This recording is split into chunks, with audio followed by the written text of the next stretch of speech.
Chapter 1. The Sultan and Shaharazad. Sultan Shahryar had a beautiful wife.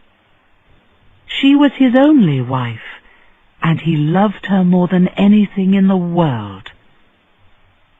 But the Sultan's wife took other men as lovers. One day, the Sultan found her with another man. He was very angry and cut off the man's head. Then he cut off his wife's head too.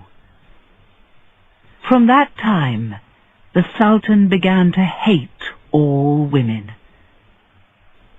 "From today," he said to his vizier, "I'll marry a new wife every day. She'll stay with me for one night. Then the next morning I'll cut off her head, so no woman will hurt me again." The vizier had to find a new wife for the Sultan every day. But this was a very difficult job. Every family was afraid. No girl wanted to be the Sultan's wife for one night and then die. Fathers began to send their daughters away. The vizier too was afraid. "What will happen to me?" he thought. "I can't find any more girls. Perhaps the Sultan will kill me too." The vizier had two daughters. One of them, Shaharazad, was beautiful and very clever. One day she said, "Dear father, please do something for me. It will make me, the Sultan, and the people very happy." "I would like to make everybody happy," said the vizier. "What is it, my daughter? Ask, and I will do it for you." "Give me to the Sultan. I will be his wife," answered Shaharazad.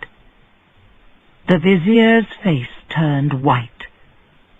"Never," he said. "The Sultan will kill you. I can't do that. Please don't ask me." "Please do it," answered Shaharazad. "Everything will be all right, you'll see. I want to be the Sultan's wife." The vizier put his head in his hands. He was very unhappy. He loved Shaharazad very much, and he didn't want to do this thing.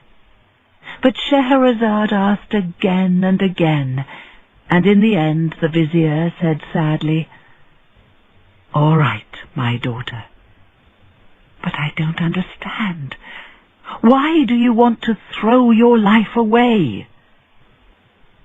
Shaharazad went to her sister, Dunyazad, and told her everything.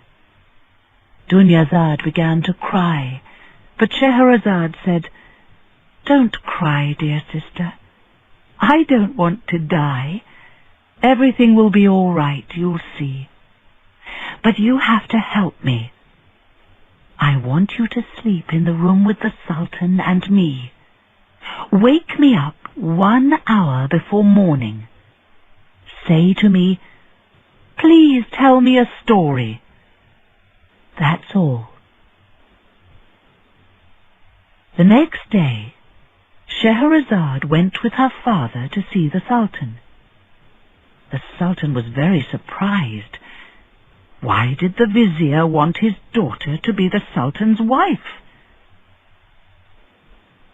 But Shaharazad was beautiful, and the Sultan was very happy with her. So he married her. That night, Shaharazad said to the Sultan, "Sir, please can my sister stay with me tonight, my last night?" "All right," said the Sultan. Nobody slept that night. The Sultan always slept badly. Shaharazad was excited, and Dunyazad was afraid. 1 hour before morning, Dunyazad spoke.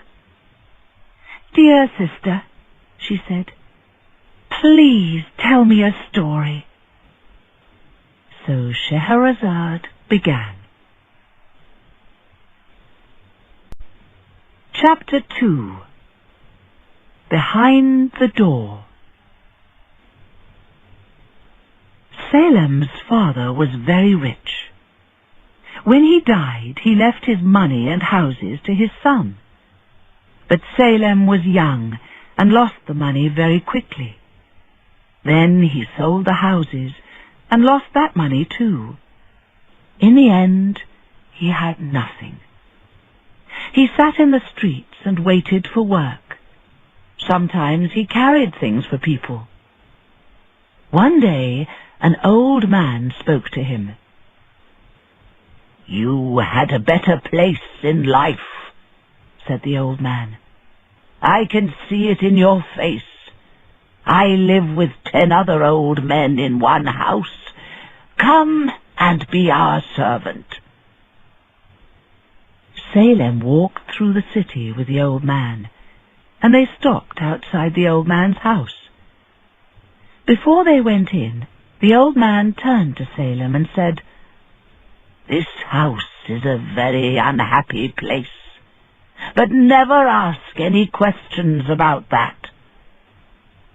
"I remember that," said Salem, and he followed the old man through the door.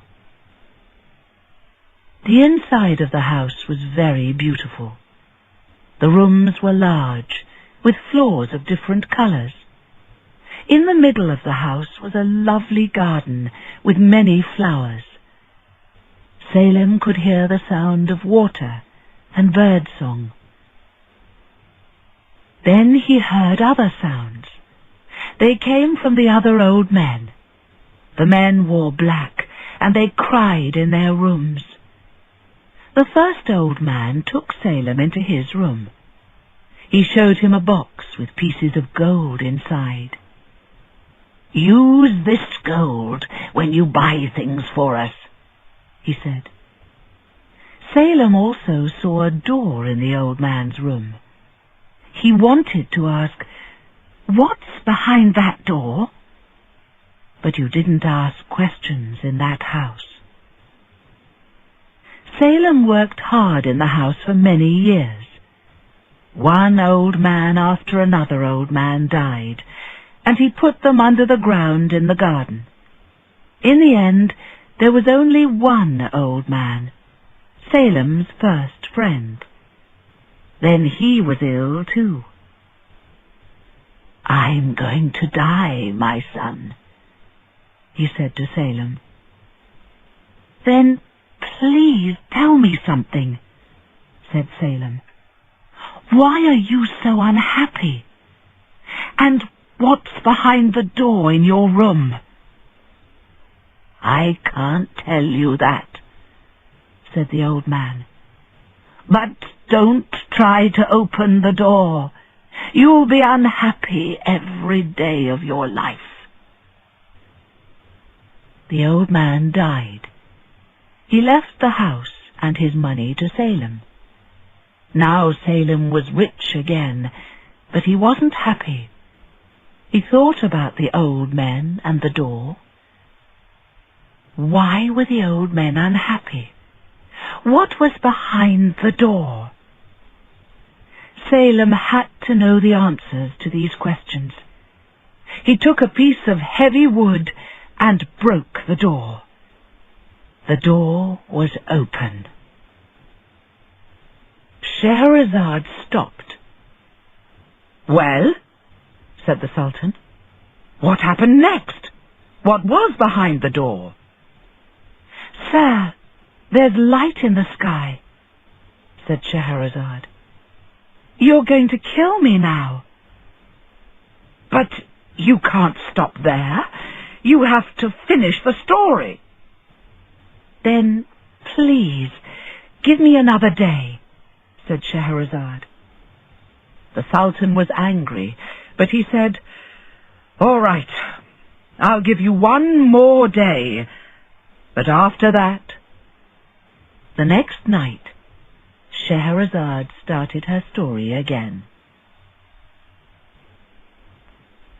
Behind the door, everything was very dark and quiet. Then Salem saw some stairs. He took a lamp and walked down the stairs. The stairs went down for a long way into the ground and came out into a cave. Salem walked through the cave and came to the sea. He stood there and looked round him. Then he saw something in the sky. It got bigger and bigger. It was a very large bird. It came down and caught him by his clothes. Then it flew with him across the sea. Salem was afraid, but then he slept. The bird flew all night. Early next morning, Salem woke up and saw a beautiful beach below him. A lot of people waited on the beach. The bird flew down into the middle of the people. The people were very friendly to Salem. They brought him a fine horse and helped him onto it. Then they took him through lovely gardens to a beautiful house. Inside the house, there was a lovely woman sitting on a chair. When she saw Salem, she got up. "You're here, my love. I'm very happy now," she said. She took Salem's hand and walked with him through the house and gardens. "Everything here is mine," she said. "Stay with me and be my husband. Then this will be yours too." "I would like that," answered Salem. "But there is one thing," said the woman. They went back to the first room, and she showed Salem a door. "Don't open that door," she said, "or you'll be unhappy every day of your life." Salem took the woman's hand. "I don't want to open the door," he said. "I only want you." Salem married the beautiful woman, and they lived happily for many years. He wasn't interested in the door. But then he began to think about it more and more.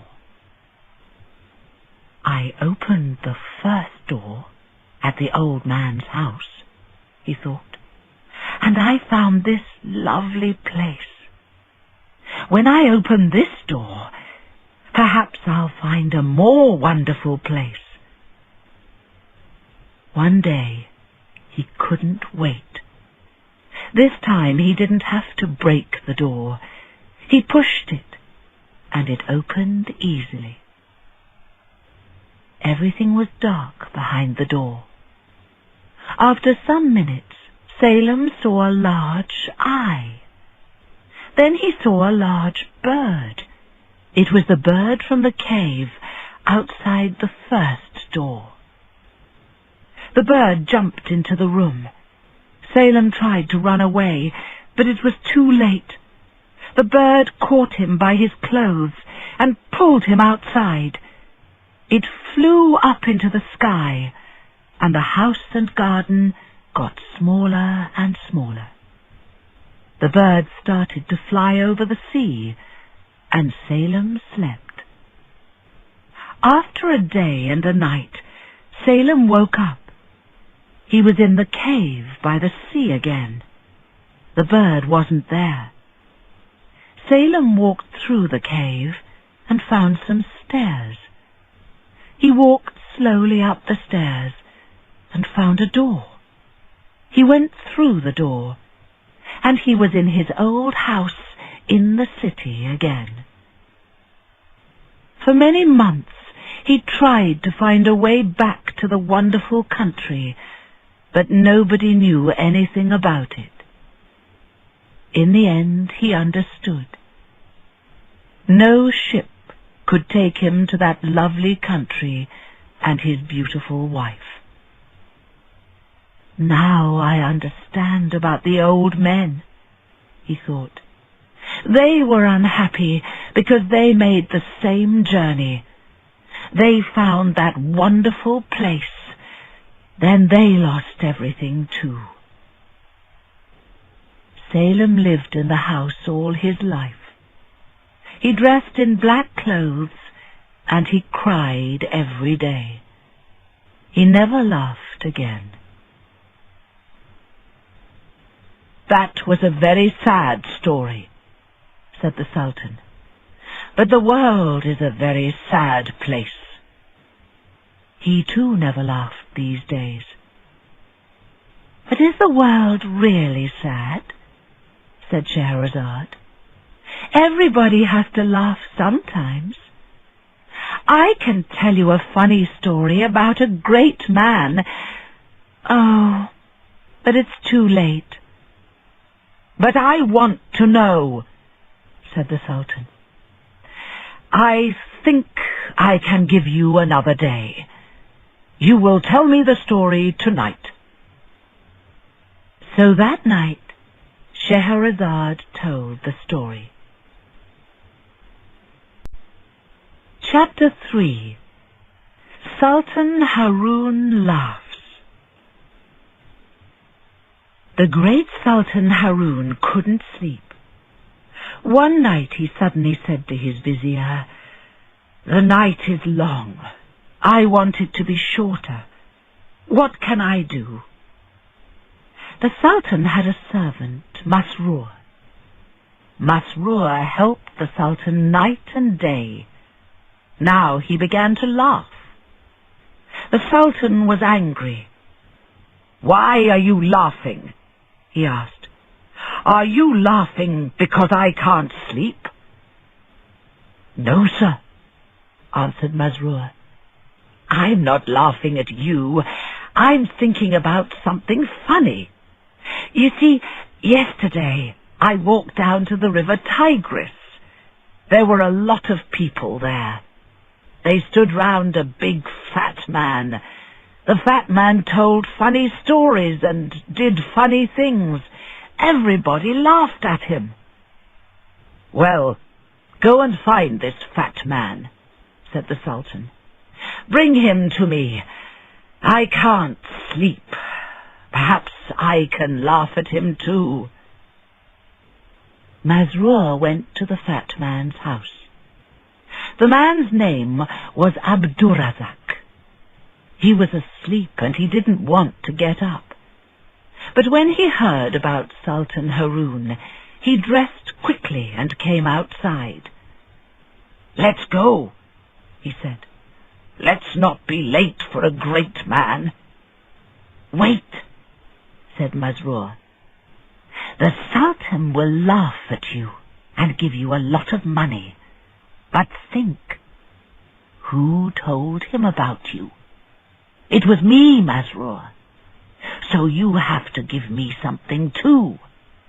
When the Sultan gives you your fee, one half is yours. Give the other half to me." Abdurrazak wasn't very happy about this, but in the end he said yes. Then Masrur took him to the Sultan. When Sultan Haroon saw Abdurrazak, he said, "So, people in the streets laugh at you. But I'm a sultan. Will I laugh at you too?" Abdurrazak began to say and do funny things. Masrur laughed and laughed. Then the vizier laughed, but the sultan didn't laugh. Abdurrazak was very surprised. Then he began to feel afraid. "Stop," said Haroon. "You're a very stupid man, and you aren't funny. So here's your fee. Masrur, hit this man hard 10 times. So Masrur began to hit the unhappy Abdurrazak. 1, 2, 3, 4, 5. Then Abdurrazak cried, "Stop, Masrur! That's 1/2 of my fee. Now take your half." "What's this?" said the Sultan. "What do you mean, 1/2 of my fee?" So Masrur told the Sultan about Abdurrazak's fee. 1/2 for Abdurrazak, and the other half for Masrur. When he finished, the Sultan asked Masrur, "Well, do you want your half of the fee?" "No, sir," answered Masrur.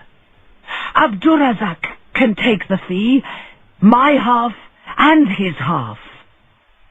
"All right then," said the Sultan. "Abdurrazak will take Masrur's half. Masrur, hit him 5 more times." Masrur hit Abdurrazak 5 more times. After he finished, Abdurrazak wanted to run away, but the Sultan said, "Don't go, Abdurrazak. That was only the first half of your fee. Now you have to take the second half." Abdurrazak's face turned white. He was very afraid. What second half? What did the Sultan mean? The Sultan turned to his vizier. "This is the second half," he said. "My vizier will give you 100 pieces of gold. Now, Abdurrazak, take your fee and go home." The Sultan turned to look at Masrur. Masrur's face was very unhappy, but it was also very funny. Now, and for the first time that night, the Sultan laughed. "I liked that story," said Sultan Shahryar, "but it was very short. There's time for one more story." So Shaharazad began her next story. Chapter 4. Faisal and the Barber. Faisal was a rich young man of Baghdad. He lived in a large house with many servants, but he didn't have a wife. He wasn't interested in love. One day Faisal went for a walk in the streets of the city. He saw a lot of young girls in front of him. He didn't want to meet them, so he turned into a small street. He looked up and saw a beautiful young girl at a window. From that minute, Faisal was in love. Then a man on a horse came into the street. He had many servants with him. He stopped outside the girl's house and went inside. "Is that her father?" Faisal thought. He went home, but he couldn't eat or sleep. He thought about the girl. Who was she? He had to know. An old woman worked in Faisal's house. She asked, "What's wrong with you, sir? Are you ill?" "No," answered Faisal, "but I'm in love." He told the old woman about the girl at the window. "I know that girl," said the old woman. "She's the daughter of a judge. Her father is a very important man." "How can I meet her?" asked Faisal. "Listen," said the old woman. "I know the people in the girl's house. I'll speak to the girl about you. She'll listen to me." The old woman went to the house and spoke to the girl about Faisal. The girl listened. She was very interested. "I would like to meet this young man," she said. "On Fridays, my father always goes out in the morning. Tell the young man. He can come and see me then. I'll speak to him." Friday came, Faisal was very excited. First he went to the baths. Then he sent a servant into the town for a barber. Faisal wanted the barber to cut his hair, but the barber was very slow and talked about stupid things. "Be quick," said Faisal. "I have to visit friends." "Friends?" said the barber. "Oh, no! Now I remember. Some friends are visiting me today, but I forgot to buy food for them. What will they think of me?" "Listen," said Faisal. "I have a lot of food in my house, but I'm going out. I don't want it, so you can take it. But finish your work and go." Thank you, said the barber. "But now, what can I do for you? I know. I can come with you to your friend's house." "No, you can't," said Faisal. "Oh," said the barber. Then he got very excited. "Perhaps your friend is a woman.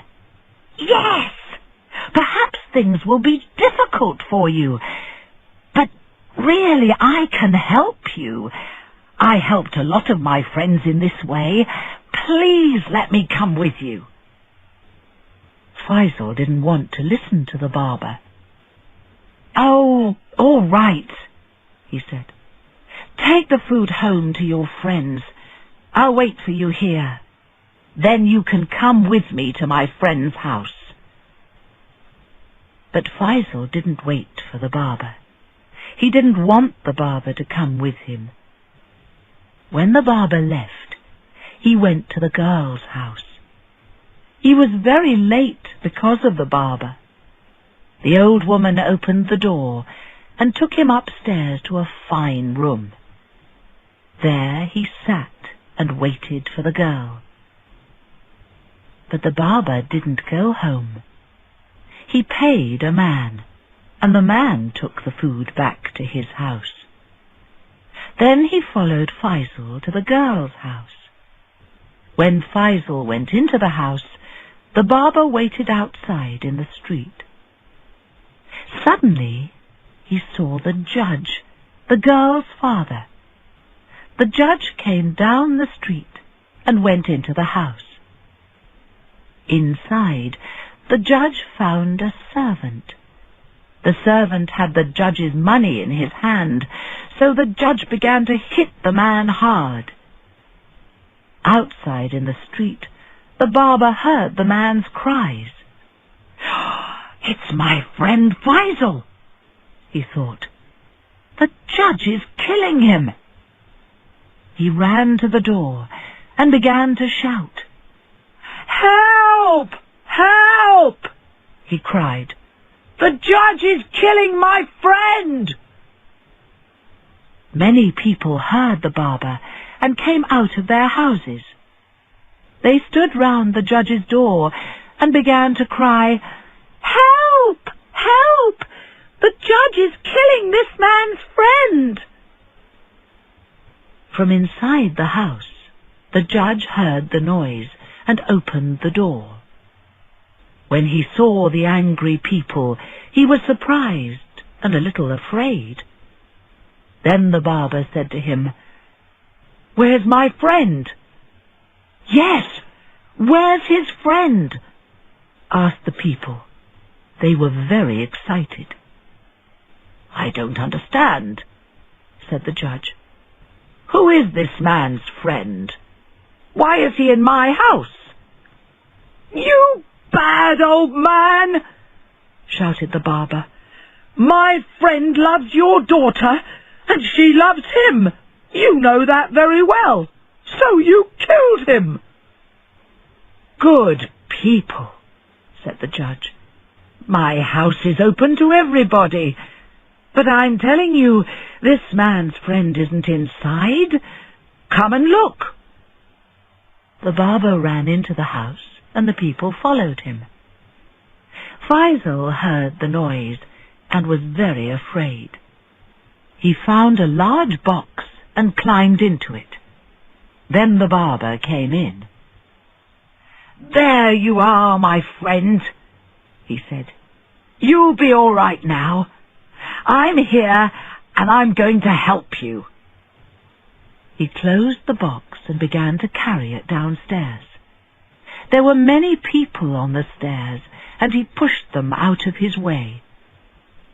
But Faisal was very angry with the barber. "Go away, you stupid man!"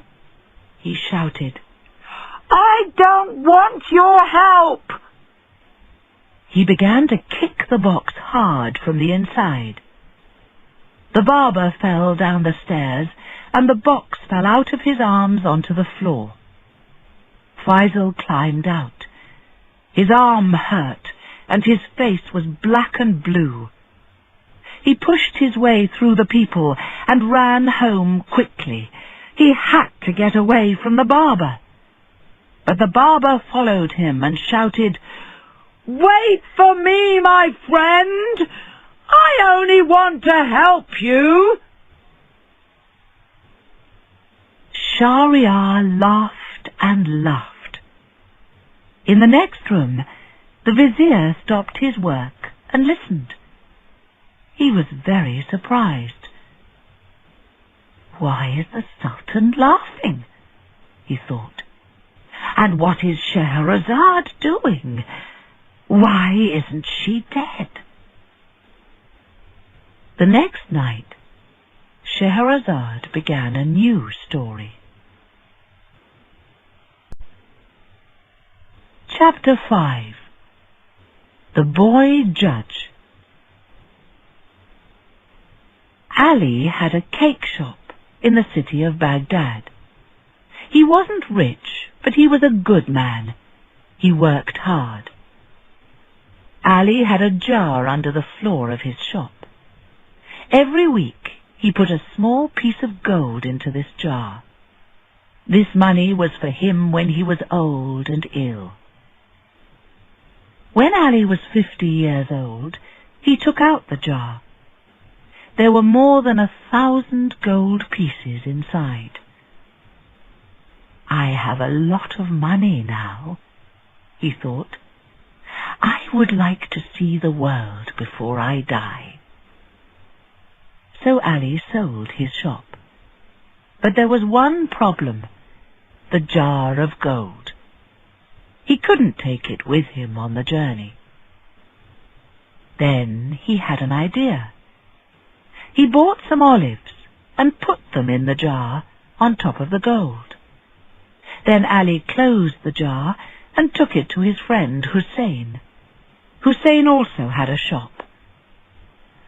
"Please, can I leave this jar of olives with you?" he asked.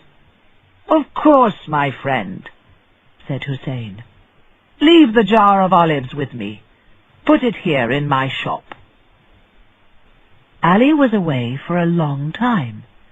He went to Egypt and then Syria. One day when Ali was in Syria, Hussein's wife wanted some olives, but the shop in their street was shut. "There are some olives in my shop," said Hussein. "Do you remember? Ali left a jar of olives with me, but he never came back. Perhaps he's dead, so we can eat his olives." Hussein went to his shop and opened the jar of olives. But the olives at the top were very old and dry. He put his hand down into the jar and pulled out not an olive, but a piece of gold. Then he pulled out more pieces of gold. Hussein was very surprised. He thought for a long time.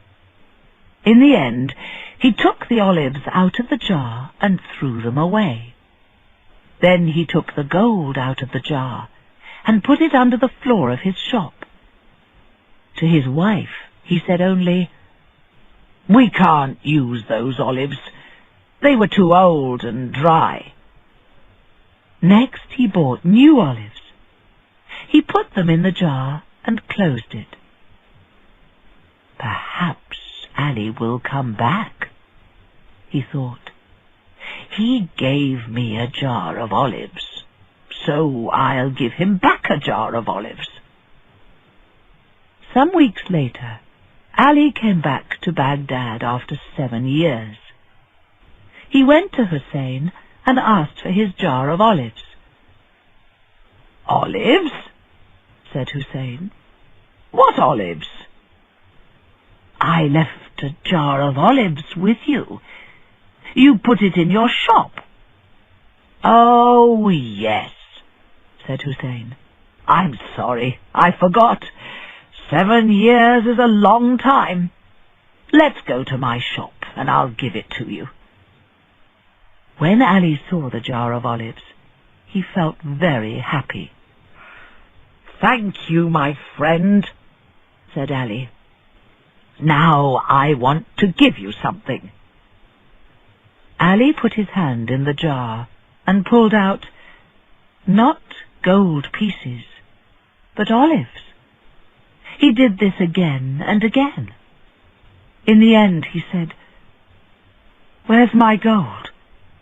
What happened to my gold?" "Gold? What gold?" asked Hussein. "I had some gold in this jar." "My friend, you left a jar of olives with me. You said nothing about a jar of gold."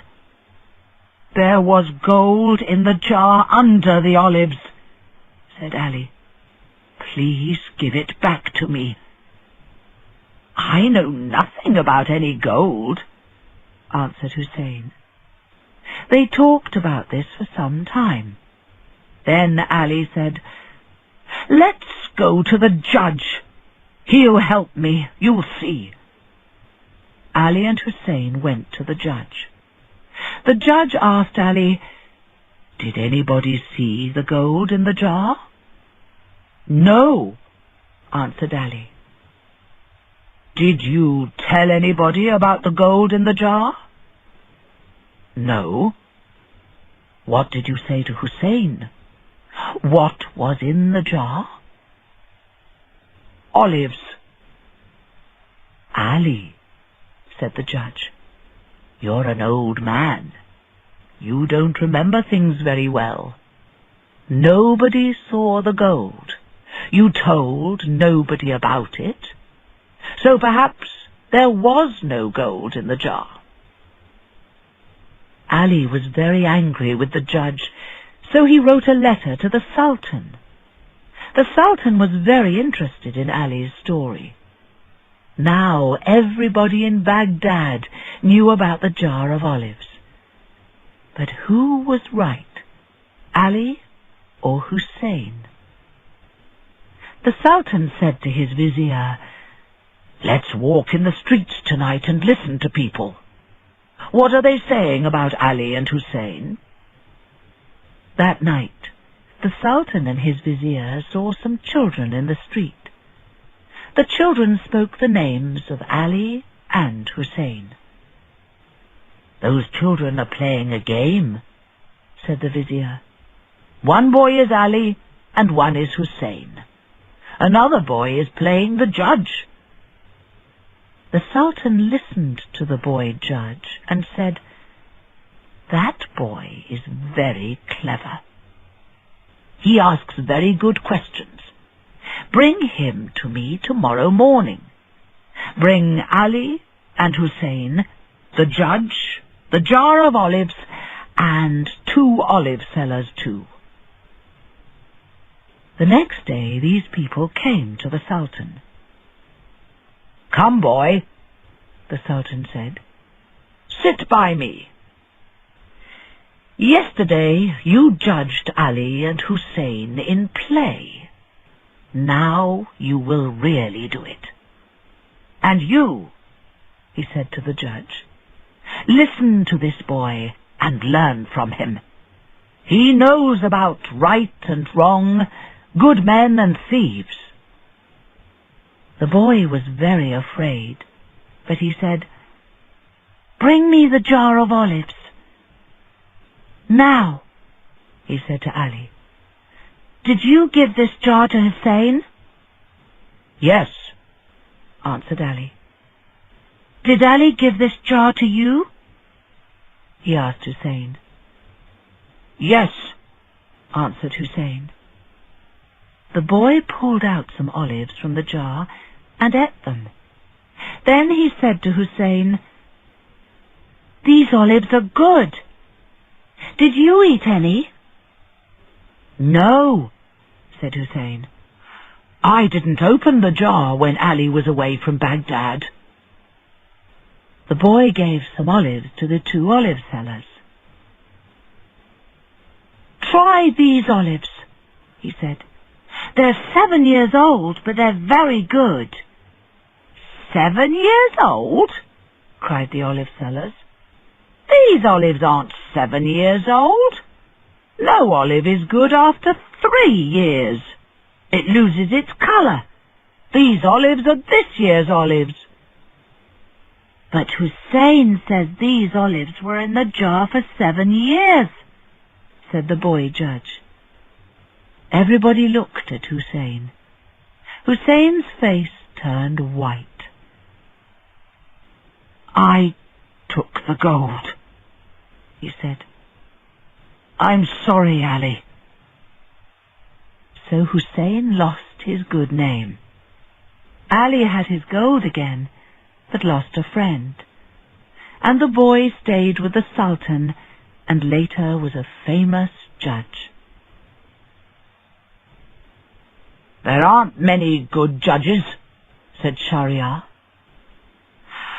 "I know another story about a judge," said Shaharazad. "A judge and a dwarf. It's very funny, but there's no time." "Yes, there's time. I'll give you another night." So the next night, Shaharazad started a new story.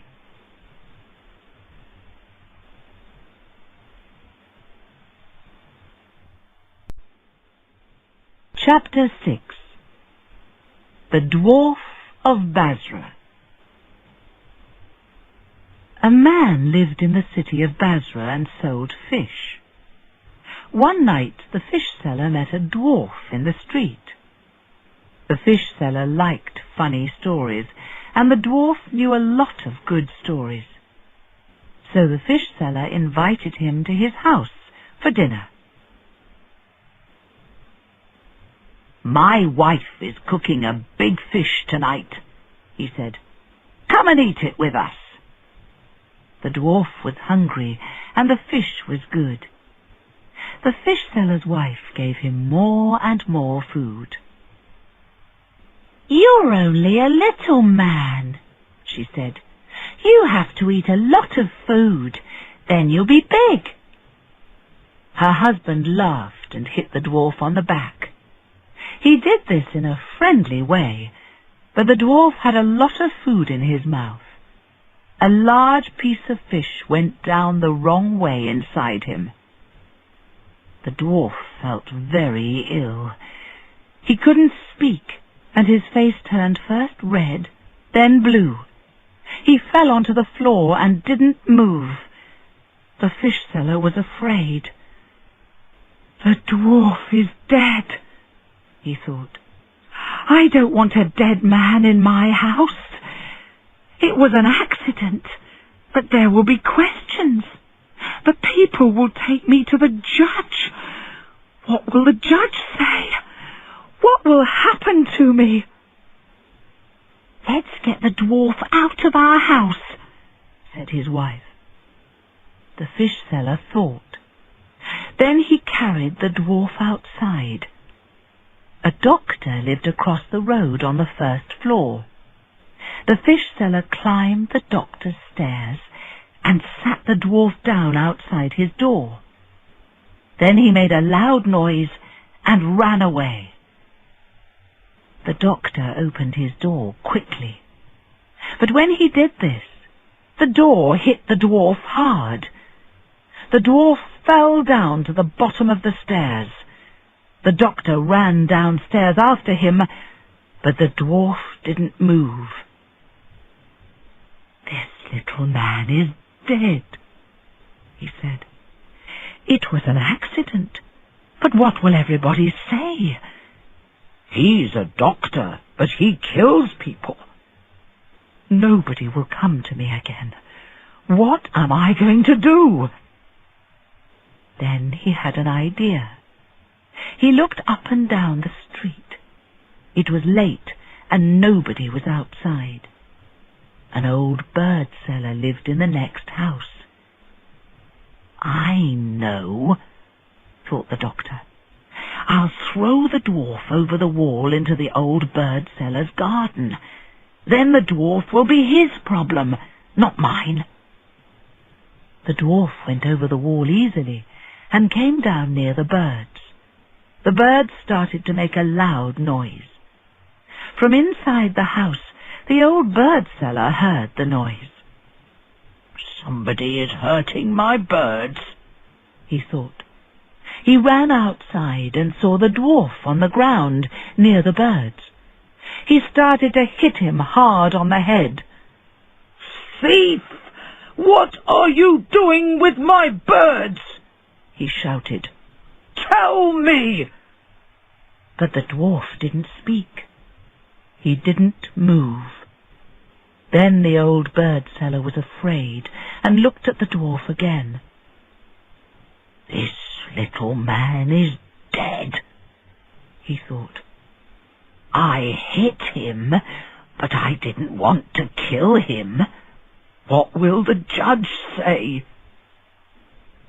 Then he had an idea. He looked out of his garden. Nobody was outside. He carried the dwarf down the street to a big house. A very rich man lived in that house. He put the dwarf in front of the rich man's door. Then he ran home. The rich man was out for the evening with friends. When he came home, he found the dwarf in front of his door. "Wake up!" he shouted angrily. "You can't sleep here!" He began to kick the dwarf hard. The dwarf didn't wake up, but other people in the street heard him. One man came out of his house and said, "Stop! Stop! You'll kill that little man!" The rich man stopped and looked down at the dwarf. But the dwarf didn't move. "You see," said the other man, "now he's dead." People looked out of their windows and shouted, "He killed the dwarf! Let's take him to the judge!" They took the rich man and the dwarf to the judge. It was the middle of the night, and the judge was asleep. But he woke up and came outside. He looked at the dwarf and listened to the people. The judge said to the rich man, "You killed him, so now you have to die." The bird seller heard the judge's words. "Please, sir," he said, "this man didn't kill the dwarf. I did it. I hit him on the head. I didn't want to kill him, but he died. I left him by this man's door." "All right," said the judge, "so you have to die." When he heard this, the doctor thought, "I don't like this old bird seller, but he can't die. I did it, not him." "Wait," said the doctor. "The old man didn't kill the dwarf. I killed him. I opened my door too quickly and pushed the dwarf down the stairs. Then I threw him into the old bird seller's garden." "When will we get to the end of this?" asked the judge. "So you have to die." "No, no," said the fish seller. "I killed the dwarf. It was an accident, but I was afraid. I put him in front of the doctor's door. Some food went down the wrong way inside him, and I hit him. I'll show you." The fish seller hit the dwarf on the back. But when he did this, a large piece of fish jumped out of the dwarf's mouth. The dwarf opened his eyes. He wasn't dead. "What happened?" he said. "Where am I?" Then the judge spoke for the last time. "The dwarf isn't dead," he said, "so nobody has to die. But you kicked and hit this little man. Each man will pay him 50 gold pieces. Now go home and be kinder in future."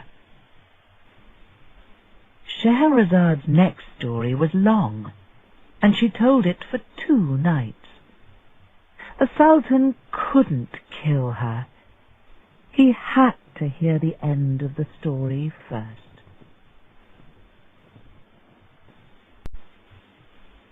Chapter 7. Alibaba and the 40 Thieves. Kasim and Alibaba were brothers. Kasim was rich with a shop, a fine house, and a lovely garden. Alibaba had very little money. He was a woodcutter with only 2 donkeys and a very small house. So the 2 brothers didn't often meet.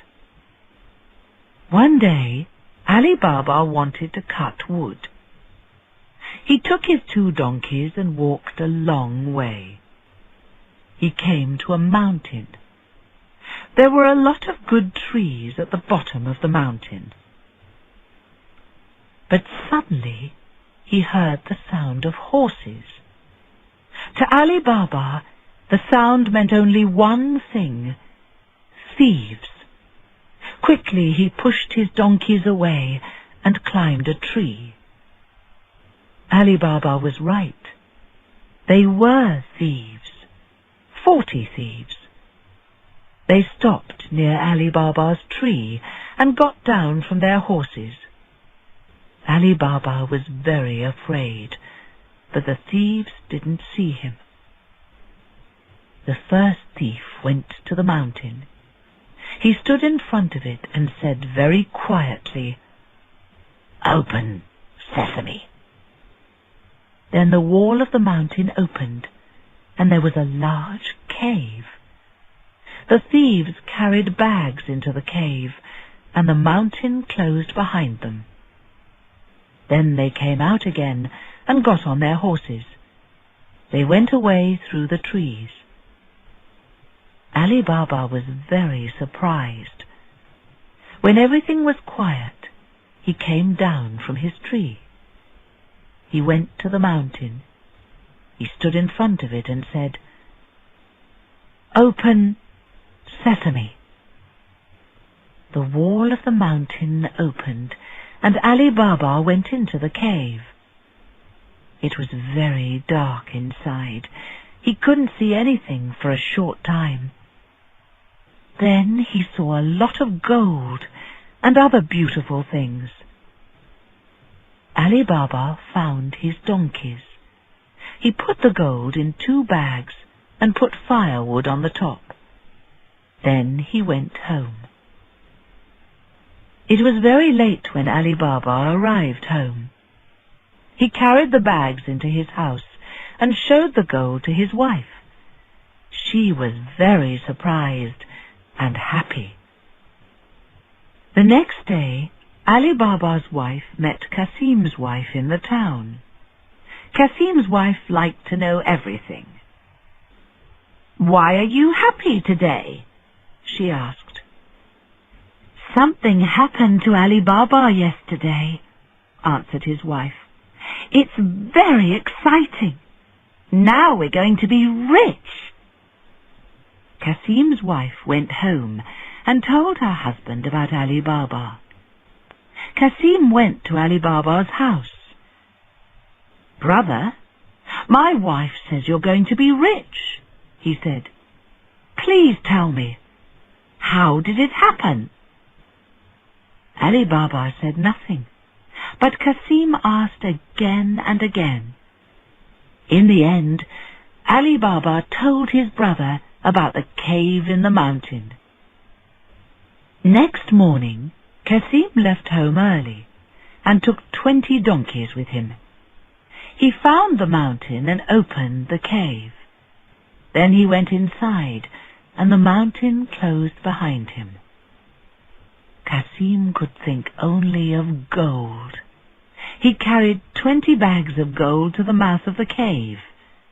He wanted to open the cave again, but he couldn't remember the right words. "Open mountain," he said. Then, "Open cave." He tried 100 ways, but the mountain didn't move. Suddenly the 40 thieves came back and saw the donkeys outside the cave. They opened the cave and ran inside. They found Kasim inside, and they killed him with their knives. "Let's cut this dead man into pieces," they said. "Perhaps other people know about this place too. When they see the pieces, they'll be afraid." They cut Kasim into 4 pieces and left the pieces inside the cave. Then they took his 20 donkeys and went away. Night came, but Kasim didn't come home. His wife went to Alibaba. "Please, go and look for my husband," she said. So Alibaba took his 2 donkeys and walked all night. In the morning he came to the mountain. "Open sesame," he said, and the cave opened. He saw the 4 pieces of his brother on the ground. "The 40 thieves did this," he thought. "Where are they now? Perhaps they'll come back. I have to be quick." He put the 4 pieces of Kasim into a bag and went home. Alibaba didn't want people to ask questions about Kasim. Why is Kasim dead? Who killed him? Where? How? He didn't want everybody to know about the cave. Kasim had a very clever servant girl, Marjana. Marjana always knew the answer to a problem. She went to a doctor in the town. "Please, sir," she said to the doctor, "Kasim is very ill. Please give me something for him." In this way the story quickly went round the town. Kasim was very ill. The next day Marjana went to the doctor again. Later that day, Kasim's wife and Marjana began to cry loudly. People in the houses near Kasim's house heard them. "Listen," people said. "Kasim's wife and servant are crying. Kasim was very ill, and now he's dead." "Now everybody knows Kasim is dead," said Alibaba. "But he's in 4 pieces. We can't put him into the ground. People will see him and ask questions. Why is Kasim in 4 pieces? Who cut him into pieces? Where?" Again Marjana had an idea. In the town there was an old shoemaker. His eyes were very bad, and he couldn't see anything, but he was very good at his work. Marjana went to his house and gave the old man some gold. "Come with me, and I'll give you more gold," she said. "I have 4 pieces of something. I want you to make the 4 pieces into 1 piece." She gave him the 4 pieces of Kasim. The old man worked hard all night. In the morning, Cassim was in one piece again, and they put him into the ground. Alibaba and his wife and children moved into Cassim's house with Cassim's wife and Marjana. They lived happily for a time, but the story didn't end there. Other people weren't very happy. The 40 Thieves.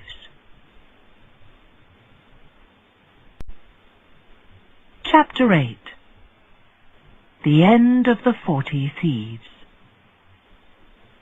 When the thieves came back to the cave, they were very surprised. Where were the 4 pieces of the dead man? Another person knows about our cave, they thought. Perhaps the dead man had friends. But who was the dead man? We killed him before we could ask him. I have an idea, said one thief. I'll go into the town and ask some questions. Perhaps somebody will remember a dead man in 4 pieces. The thief went into the town. He asked a lot of questions, but he didn't learn anything. Then he came to the shop of the old shoemaker. He watched the old man at work. "Your work is very good, old man," said the thief. "Yes," said the shoemaker. "I can make everything. Last week I made 4 pieces of a dead man into 1 piece." "Really?" said the thief. "That's very interesting. Who was this dead man? Where did he live?" "I don't know," answered the shoemaker.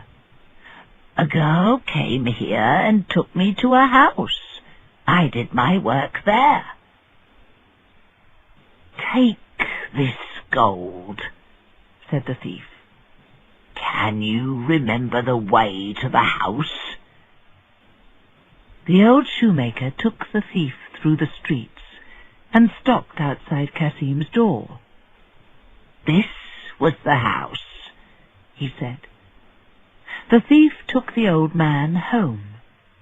Then he went back to the other 39 thieves and told them his story. One evening, some weeks later, a seller of oil came to the door of Cassim's house. He had 20 donkeys with him. Each donkey carried 2 big oil jars. The oil seller said to Alibaba, "Sir, I'm going to sell these jars of oil tomorrow. Please, can I leave them outside your house tonight?" "Bring in your donkeys and your jars," said Alibaba. "You can eat with us and stay here for the night." The oil seller brought in his donkeys and jars. Then Alibaba took him inside. Marjana was in the kitchen. She started to cook the dinner, but the oil in her lamp went out. "I know," she thought. "There's a lot of oil in the jars outside. I can take a little for my lamp."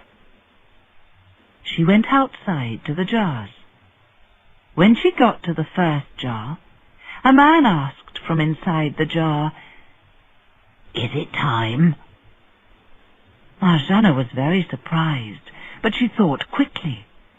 She answered, "No, it isn't time." Then she went to every jar. From each jar she heard the same question and gave the same answer. Only the last jar really had oil in it. Something was very wrong. "The men in these jars are 39 thieves," Marjana thought. "The oil seller is a thief too. They are going to kill Alibaba and his family. I have to do something." She carried the oil from the last jar into the kitchen and put it over the fire. When the oil was very hot, she went outside and put some hot oil into every jar. In this way, she killed 39 of the 40 thieves. But the last thief, the most dangerous, was upstairs with Alibaba and his family. Later that night, Alibaba and his family were asleep in bed. But Marjana was in her kitchen. She waited for the thief. He came downstairs and went outside. Marjana watched him. He went to the first jar and said, "It's time." But there was no answer from the jar. The thief looked inside and saw a dead man. He was very surprised and afraid. He ran from jar to jar and found the same thing in every jar. Then he came to the last jar. There was nothing in it. Marjana began to make a loud noise from the kitchen. The thief was afraid and climbed into the jar. Then Marjana carried more hot oil to the jar and put it on top of the thief inside. Now he was dead too. In the morning, Marjana told Alibaba everything. "Thank you very much, Marjana," said Alibaba. "You are a very clever girl. Will you marry my son?" So Marjana lived happily with the family for many years. At the end of the story, Shahryar said to Shaharazad, "Marjana was really very clever.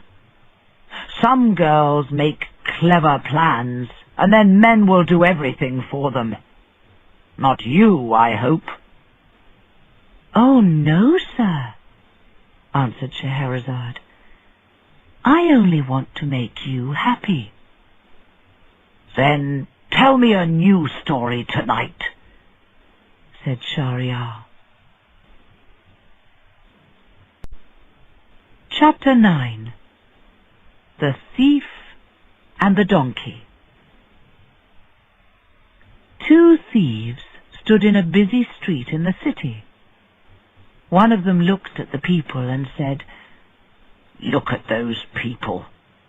They're very stupid. I can take something from everybody." "You think you can do that?" said the other thief. "You talk about it, but can you really do it? I don't think people are really stupid. Look at that man with the donkey over there. Can you take his donkey from him?" "Yes," said the first thief. "With a little help from you, I can take his donkey from him, and he will say thank you to me for it. Come with me, and I'll show you."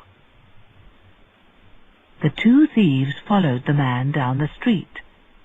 The man pulled the donkey behind him. The first thief went behind the donkey and changed places with it.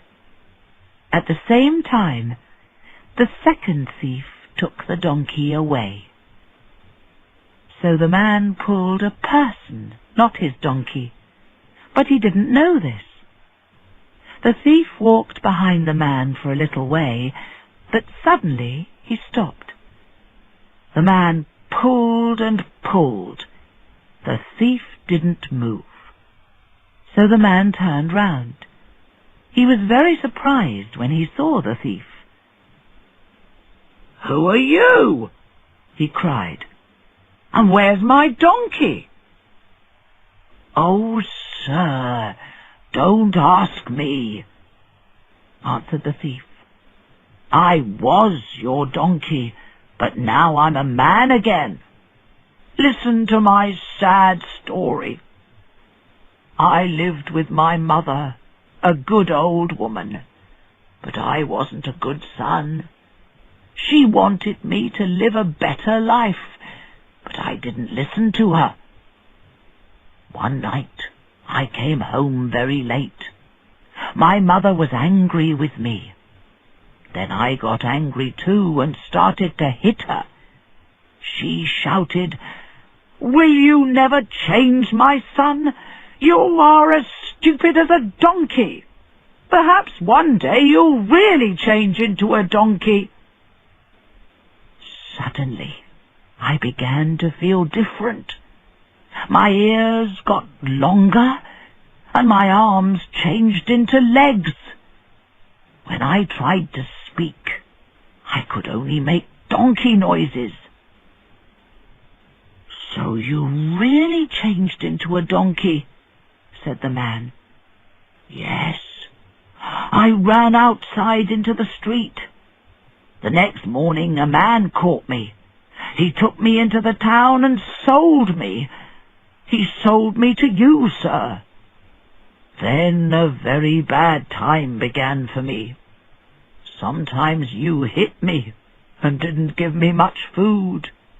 Sometimes you put very heavy things on my back. Then today I walked down this street, and I saw my old mother. When she saw me, she cried. She said, 'You're a nice little donkey. I had a son, but he changed into a donkey. Perhaps one day he'll change into a man again.' And suddenly I was a man again."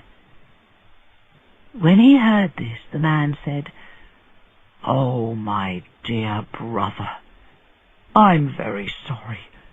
I know I was often unkind to you, but I didn't know you were really a man. I thought you were only a donkey. Here, take this money, buy food and drink, and go home again to your old mother." The thief took the money and went away. He was very happy with his morning's work. When the man arrived home, his wife asked, "Where's your donkey?" "We have no donkey," answered the man, and he told his wife the thief's story. "You were right when you gave money to that man," said the wife. "But you can't do your work without a donkey. Tomorrow go into the town and buy a new one." The next day the man went into the town. He saw a donkey in the street. He went to it and looked at it carefully. Then he was very surprised. "This is my old donkey," he thought. He spoke quietly into the donkey's ear and said, "So you hit your old mother again, and she changed you back into a donkey. Well, I'll never buy you again." "That was a very funny story," said the Sultan. "But it's only the middle of the night. I know you have a new story for me." He was right. Shaharazad had another story. Chapter 10. Aladdin and the Lamp. Aladdin lived with his mother in a great city. They had very little money. Aladdin's father was dead, and his mother made clothes for rich people. Aladdin helped her in her work. One day a man stopped Aladdin in the street. This man wore very fine clothes. "Hello, Aladdin," he said. "I'm your uncle, your father's brother. I came here from Morocco. I wanted to see him, but he's dead. So I'd really like to help you. Perhaps I can buy you a shop." Aladdin was very surprised. He didn't know his father had a brother. They walked round the city. Then the man said, "It's a nice day. Let's go outside the city." They walked for a long time, and Aladdin got very tired. Then his uncle stopped and hit the ground 3 times. There was a great noise, and the ground opened. Aladdin saw some dark stairs. They went down into the ground for a long way. Aladdin didn't like these stairs, but his uncle pushed him down them. "Listen, boy," he said. "At the bottom of the stairs there's a cave. Go through the cave, and you'll come to a garden of fruit trees. You'll see a dirty old lamp under a tree. Bring that lamp to me. Now go. Be quick." Aladdin was afraid of the stairs, but he was more afraid of his uncle. So he went down the stairs to the cave. He walked through the garden and found the lamp. He put it inside his shirt. Then he started to take some fruit from the trees. The fruit was pieces of gold. He put the gold inside his shirt too. His uncle waited at the top of the stairs. "Give me the lamp before you climb out. Then I'll help you," said his uncle. But Aladdin didn't like this idea. "No," he answered. "Help me first, then I'll give you the lamp." Aladdin's uncle got very angry. He tried to take the lamp from Aladdin. Suddenly there was a loud noise, and everything went black. The ground closed over Aladdin. Aladdin's uncle wasn't really his uncle. He was a magician. He wanted the lamp in the cave, but the place was dangerous, so he used Aladdin. But now he couldn't get the lamp. "Stupid boy," he said, and he went back angrily to Morocco. It was very dark in the cave. Aladdin couldn't get out. He stayed in the cave for 2 days and 2 nights. "Why did my uncle want this dirty old lamp?" he thought. He moved his hands over the lamp. Suddenly there was a loud noise, and a large genie stood in front of him. "I'm the genie of the lamp," he said. "What can I do for you, sir?" Aladdin was surprised, but he only wanted one thing. "I want to go home," he said. The next minute he was at home with his mother. He told her his story. His mother was very interested. "Let's ask this genie for more things," she said. So Aladdin called the genie, and the genie came. "I'm very hungry," said Aladdin. "Bring my dinner." The genie brought wonderful food on gold plates. Then Aladdin and his mother asked for new clothes and other things. The genie brought everything. For a time, Aladdin was happy. Then, one day, he saw the Sultan's beautiful daughter in a garden.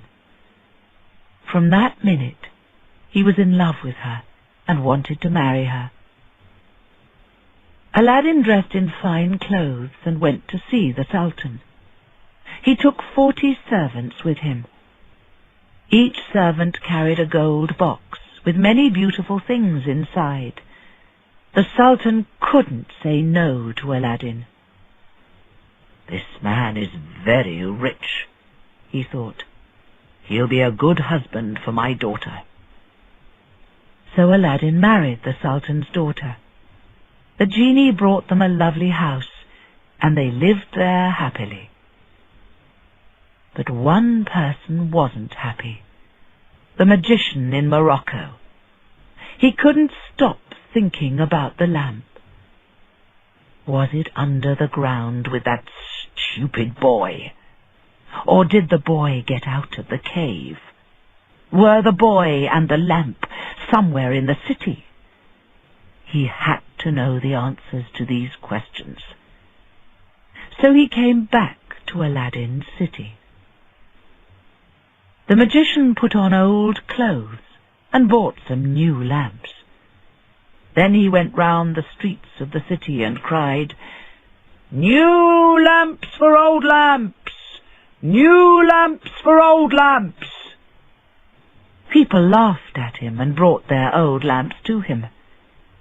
"This lamp seller is stupid," they thought. The magician changed their old lamps for new ones. Then he stopped outside Aladdin's house. Aladdin was out, but his wife sat at a window. She saw the magician and said to a servant girl, "There's a dirty old lamp in my husband's room. Give it to that man." When the magician had the lamp in his hands, he called the genie. The genie came and said, "Sir, what can I do for you?" "Take me, this house, and everything in it to Morocco." A big black cloud came down over the house. When the cloud went away again, Aladdin's house wasn't there.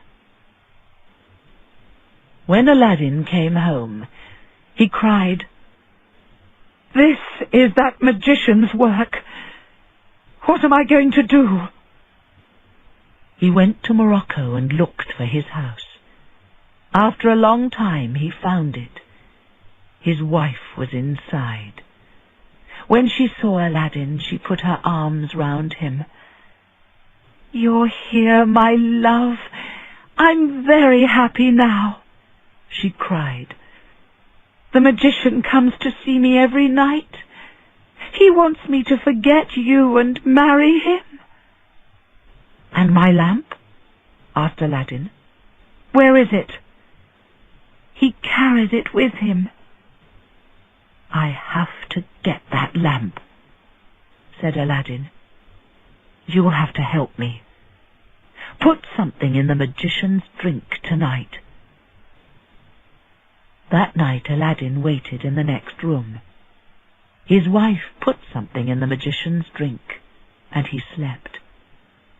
Then Aladdin cut off his head. Aladdin took the lamp and called the genie. "Sir, what can I do for you?" the genie asked. "Take this house and everything in it back to my city." Aladdin and his wife flew back home and lived happily for many years. But the lamp always stayed with Aladdin. "How many stories do you know?" Shahryar asked. "I know stories for 1,001 nights. And when I finish those stories, I'll think of new ones." "Then I can never cut off your head. But I don't want to kill you. I love you, Shaharazad." So Shaharazad won the Sultan's love with her stories. She loved him too, and they were very happy.